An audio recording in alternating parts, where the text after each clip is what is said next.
Baik, sebelumnya Assalamualaikum warahmatullahi wabarakatuh. Pada kesempatan kali ini, Bapak akan menjelaskan materi tentang bagaimana cara untuk meningkatkan konsentrasi belajar. Baik, langsung saja kita mulai.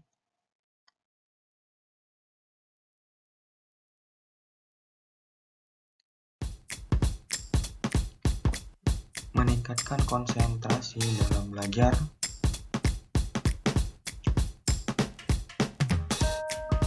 Apa itu konsentrasi? Konsentrasi adalah pemusatan perhatian atau pikiran pada suatu hal atau pada suatu objek yang dipelajari dengan menyisipkan segala hal yang tidak ada hubungannya dengan objek yang dipelajari.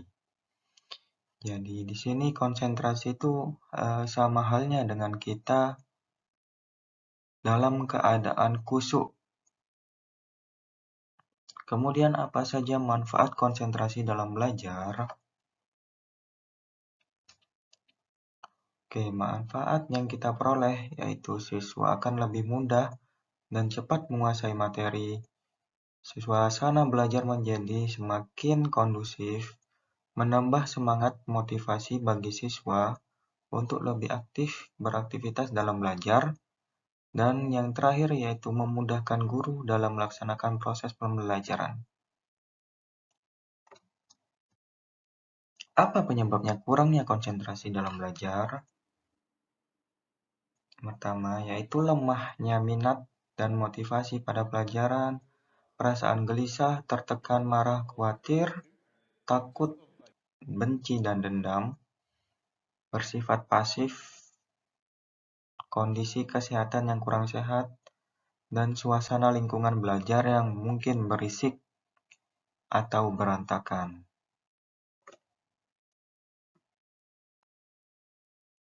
Oke, kita lanjut ke cara meningkatkan konsentrasi dalam belajar. Ada dua hal penting yang harus kita jaga. Yang pertama yaitu kondisi fisik dan yang kedua yaitu kondisi psikis. Pada kondisi fisik, kita harus bebas dari gangguan penyakit, rasa lapar, dan kurang gizi. Kemudian pada kondisi psikis, kita harus bebas dari gangguan kejiwaan, seperti ketegangan emosi, cemas, kecewa, patah hati, iri, dan dendam. Dan kemudian ada 4 poin utama dalam meningkatkan konsentrasi dalam belajar, yaitu yang pertama mengetahui cara belajar yang baik, kedua menciptakan lingkungan yang kondusif, ketiga belajar secara aktif, dan yang keempat menyegarkan pikiran. Oke, kita masuk ke poin yang pertama yaitu mengetahui cara belajar yang baik. Untuk membangkitkan minat dan motivasi belajar yang kita miliki, maka perlu kita ketahui yang pertama yaitu apa yang kita pelajari. Kemudian untuk apa mempelajari materi pelajaran yang hendak kita pelajari, apa hubungan materi pelajaran dengan kehidupan sehari-hari, manfaat mempelajari materi, dan apa yang dapat kita lakukan dengan pengetahuan tersebut. Kemudian, yang paling utama yaitu bagaimana cara kita untuk mempelajari materi tersebut.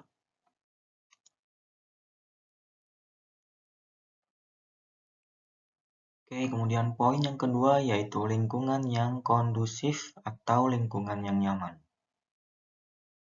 Belajar membutuhkan lingkungan yang kondusif untuk memperoleh hasil belajar secara optimal. Kita harus mengupayakan tempat dan ruangan yang apik, teratur, dan bersih, sehingga suasana belajar menjadi nyaman, bersih, dan menyenangkan.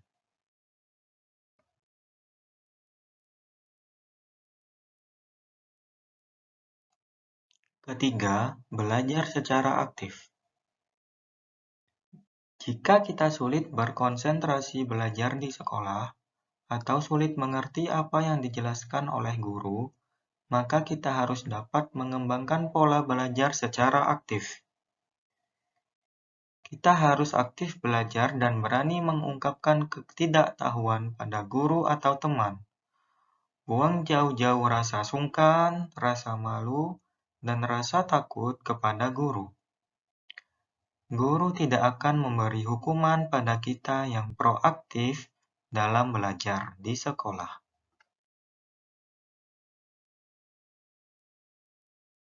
Kemudian yang terakhir, yaitu yang keempat, menyegarkan pikiran. Saat kita belajar sendiri di rumah dan menghadapi kesulitan atau jalan buntu mempelajari materi pelajaran, kadangkala menimbulkan rasa jemu dan bosan untuk berpikir. Jika hal ini terjadi, maka jangan paksakan diri kita untuk terus melanjutkan belajar. Jika dipaksakan akan menimbulkan kepenatan dan kelelahan, sehingga akan menimbulkan kesulitan dalam belajar. Jalan keluarnya, kita harus menyediakan waktu 15-30 menit untuk beristirahat sejenak dengan mengalihkan perhatian pada hal lain yang bersifat menyenangkan dan menyegarkan, seperti bermain game atau keluar rumah sebentar. Jika kelelahan daya pikir atau kerja otak kita hilang dan pikiran kembali fresh atau segar, maka kita dapat kembali melanjutkan belajar yang tertunda tersebut.